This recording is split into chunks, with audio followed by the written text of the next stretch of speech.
What's up, everybody? This is Auto Ring Magazine Motorsports Division. I am Ken. Shout out to Chris over here. What's up? You What's up? know, What's up? all right. So we just had the fifth round of the World Endurance Championship, and it was a 6 hours at Sao Paulo. I got to see about 3.5 hours of that race. hmm And congratulations to Cadillac for making history at that race and scoring a first and second place finish. And congratulations also to Lexus for scoring their maiden World Endurance Championship win with the RCF, that old car that I'm tired of seeing that came out like it's like 3 generations old now. And I think that for real though, like Hey man, it's other still working. manufacturers have It probably look like come it's out still with working two though. cars since that car is, yeah, it's still working. I'll give them that. And one thing about Toyota is that they do manage their cars very well. The GR010, one thing about that car that you can say is that it does manage that Toyota does manage that car pretty well. It's the most mature car in the hypercar class, and because of that, they know all the nooks and crannies of that car. They know what makes it tick. They know its idiosyncrasies. They know what makes it frustrated. They know what makes it slow, and they know what makes it fast. They know what makes it reliable. They know what makes it unreliable. They know how to do the setups at all the circuits because they've been to them so many times since 2021, and so they have so much experience on that car. They know how to get that car working. They know that car they know 110% of that car, whereas the other manufacturers might know 90% or 80%. So, so that Yeah, car runs really well at each race. They always do have the right strategy for that car. they're just not beating big Unfortunately, manufacturers, but that's another conversation for another day, well, isn't it? yeah, yeah. But congratulations to Lexus though for winning the GT class. They finally turned their qualifying performance into a race win. Um, and so, uh, So congratulations to them. They had a good performance that race. They had some battles with um, Porsche. That race. They had some battles with BMW, and so they ran a really good race that race finally. And congrats to them once again. Now, but also but it's congrats but to. but there's a catch there, Ken. I have There's some always a I catch. I, I have some odd suspicions about this race. Now, I'm not saying these WEC races aren't rigged or they're set up and they're. I'm not saying that. I'm not claiming that right now. But I find it a little interesting how this BOP table looking. I'm gonna pull it up right here on the screen. The BOP Okay. for this race was Now, completely swinging in Cadillac's position. I yeah, don't for the care what overall win. I don't Yeah, care what anybody say. This BOP was solely swinging in Cadillac's advantage fully. You're telling me right now that Cadillac's minimum dry weight is 1,040 kilograms, and Ferraris, who just won Le Mans, is at 1069. These guys got almost 30 more pounds on them, and every other car in this class looks like it's hanging in there except for that Cadillac. Now, I'm not again, like I said, I'm not saying it's rigged. I'm not saying it's not. I'm not saying it's all set up, but I do not agree with this BOP table at all.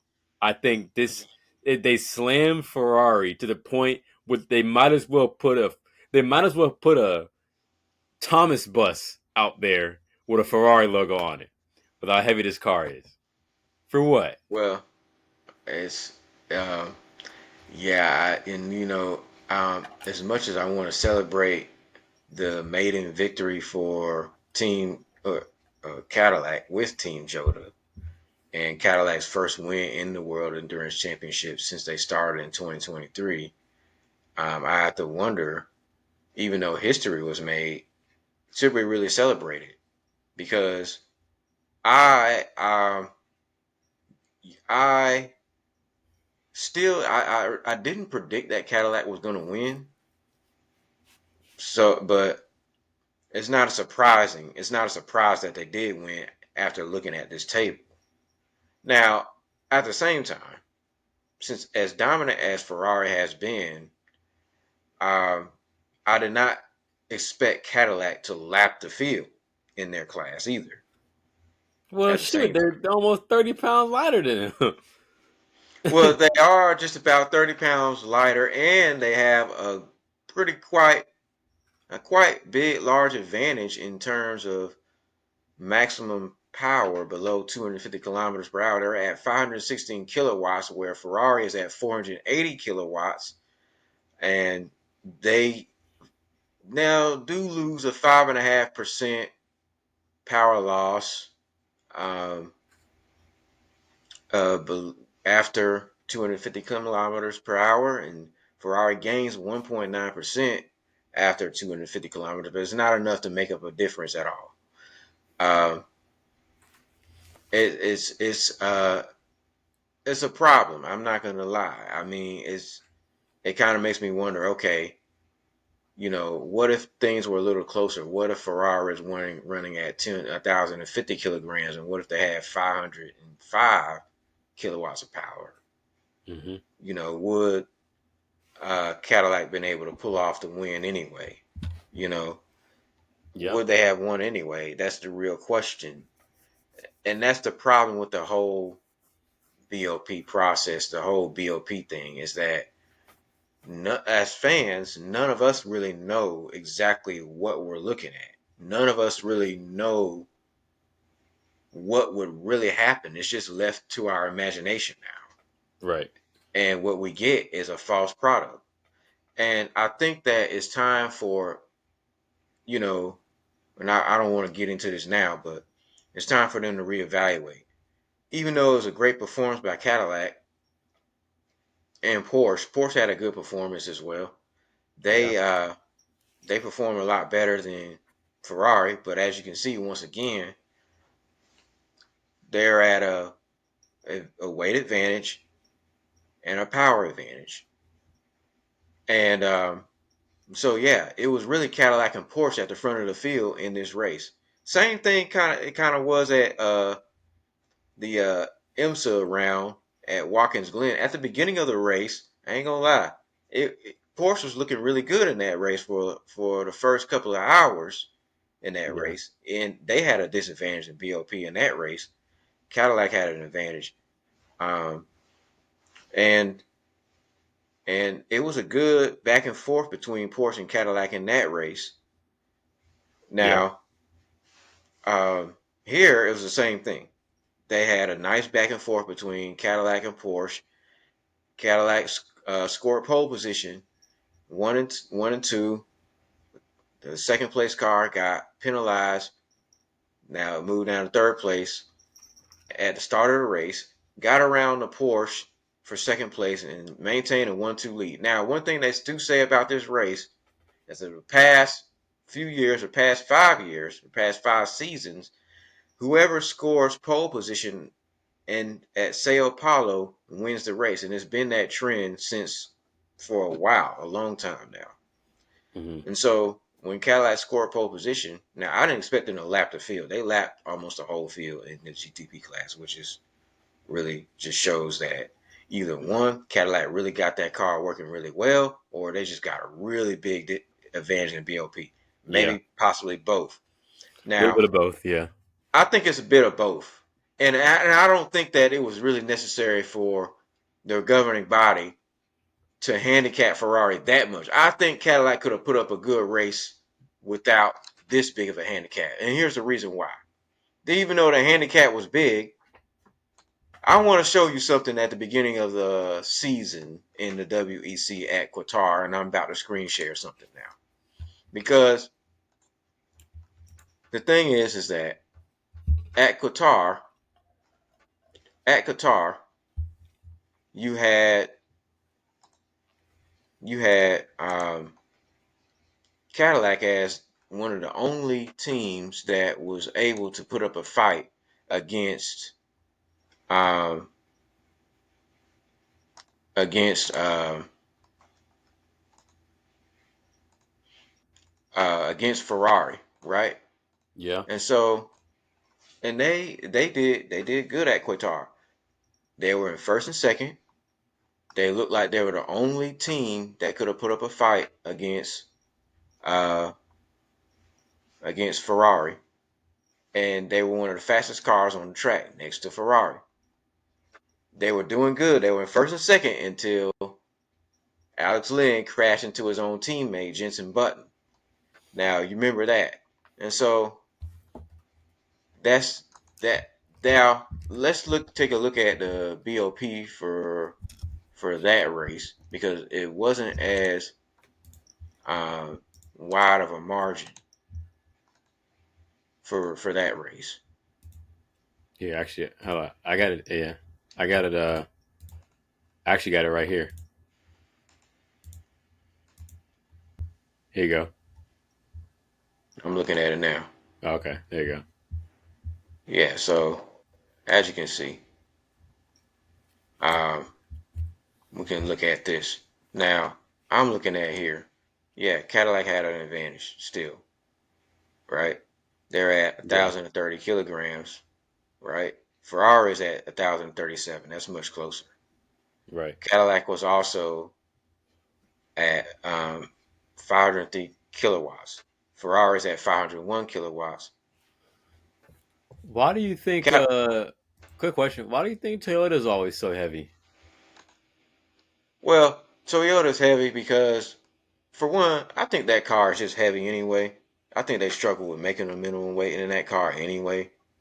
And number two, once again, it's the most mature, most developed car on the grid, and Toyota Yeah. knows how to manage it the best. So, but at the same time, like for Sao Paulo, they gave it 520 kilowatts, a maximum amount of energy, power that you can have for that race. So it wasn't that bad for them really. They were at what 1,053 kilograms for that race, For or Sao what? Paulo, What were they at for for Sao Paulo? They were Toyota, at five.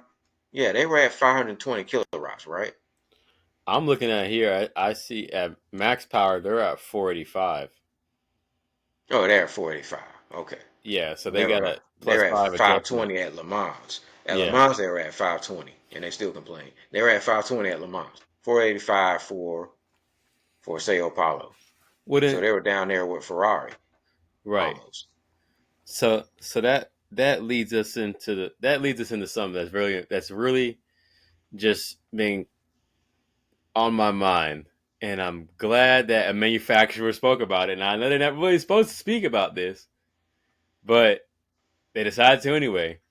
Toyota has spoken up about BOP and how it makes the race boring and not fun. Now, I enjoyed Sao Paulo. I don't know what you mean, but well, you I probably saying that enjoyed because Sao Paulo. what I ain't biased, you know. I just enjoyed the race. It was a great race. it Great. was a good It was a it was great a good race, race, man. but It was a how great. can you comfortably say that though, knowing looking at these numbers of this BOP? I, It doesn't feel. I feel like there should be like a very minimal difference between a lot of these cars and their weights and their maximum powers and minimum powers.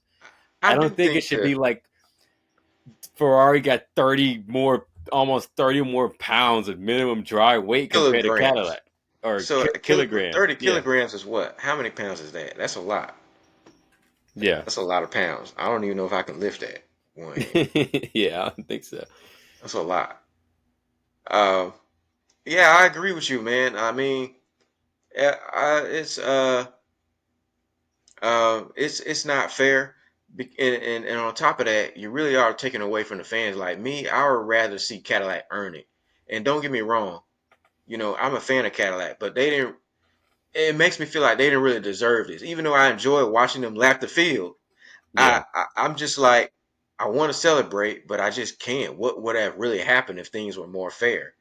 You know, it's just It just So you leaves said, a yeah, you mystery said it. there. It's unfair. You can't really just give them credit. Oh, what a great race! And they're on the podium celebrating. You know, Alex Lynn is happy, Jensen Button is happy, Sebastian Bourdais is happy. Um, but did did they really earn it? That's the thing. Like how much how much of it was them and how much of it was BOP is left to our imagination. We don't know, and that's the problem. And I do believe though that the hypercars they have an advantage because for one they're built in house, they're built to spec completely, and they're all wheel drive. So they have an advantage already anyway. Yeah, So I will say that much, you know, and every car manufacturer on here will have benefited had they gone the LMH route instead of LMDH route. yeah, So I do see that, but here's the thing, um, because at this point, um, at this point now, because I'm looking at let me see. Here's Qatar, right? yeah. Was Cadillac not competitive at Qatar? They No, were. they were. Because I remember watching that race live, right? And I remember the announcer saying, like, yeah, Cadillac has a car to take it to Porsche, to take it to Ferrari. I'm sorry. Yeah, but they had the lightest car And out there, though. by 7 kilograms, seven, that's it. By just 7 kilograms, they have the Yeah, because lightest car. Cadillac's at And 1030, M hybrids at 1037, so they have the lightest car out there. Peugeot's at 1031. yeah, that's true. Yeah, But that difference, 7 kilograms, you might not even notice that. I mean, yeah. and the But power I don't difference, know though. This is hypercar racing though, and hypercar I get racing that. is every little thing matters with these cars, man. You see the way they do But these testing on these cars, the wind tunnel testing. I mean the right, acceleration there. I I mean, get that. that's a very big difference when it comes to racing. There, I think we just can't look over because it's just BOP or it's just Cadillac or it's just weight. 1 pound, 2 pounds, 3 pounds. It's gonna make a difference. And I don't think this. I'm in my honest opinion. I think they should just do it like F1 does it. I think they I should do agree it. with you 100%. I think But it's here's the yeah, thing. I just wanted to make this point because yeah, I wanted to make the point that it didn't need to be that far off. Like yeah, yeah, now it's different for every circuit because it seems to me that circuits that have elevation changes, that have sharp corners, really do favor the Cadillacs because they're torquey and they can get through traffic, you know, better than the lower displacement engine cars because they're torquey. And it seems like tracks like Road Atlanta, Cadillac always does well. Lone Star Le Mans or Road America, Cadillac does well. And circuits like Sao Paulo, once again, Cadillac did well. Now they do very well at Sebring, and they did pretty well at Qatar as well. So there's certain circuits that favor them, but I think for this one, they definitely did not need because they have to be basing this off of Spa because they're not basing it off of Le Mans because Le Mans has their own separate, way of doing their BOP, which is completely out of whack, by the way, because they nerfed the Peugeot for no reason. That has to be based off of Spa. yeah. And Cadillac, what did they do at Spa? Because I I'm looking at their results at Spa, and it's once again you can see here Ferrari 1042. is Ferrari is heavier by a lot, and yeah, they're heavier by 15 kilograms here, and they're lower on power. They did dominate Spa, um, and I don't remember Cadillac ever being in the mix of things up at the top, for contention for a podium. Um, so I think that they base off, say Apollo, based off of this BOP table here that I'm sharing here, and since they did that, um, this is what they thought was right, and you see here how you know, Cadillac is they got a what 501 kilowatts, 1.8% gain after 250 kilometers per hour. Ferrari at 489 kilowatts with a 5.5%. That's a significant gain Yeah. um, after 250 kilometers per hour. So and they dominated. So I think it was not necessary to have 30 kilogram weight difference. Um, they made it should have just left it at maybe 15. But honestly, you Like I said, know, I still said do it like this F1 is does it. yeah, we'll get into that in the next video, which we're getting ready to go to right now. So stay tuned, people.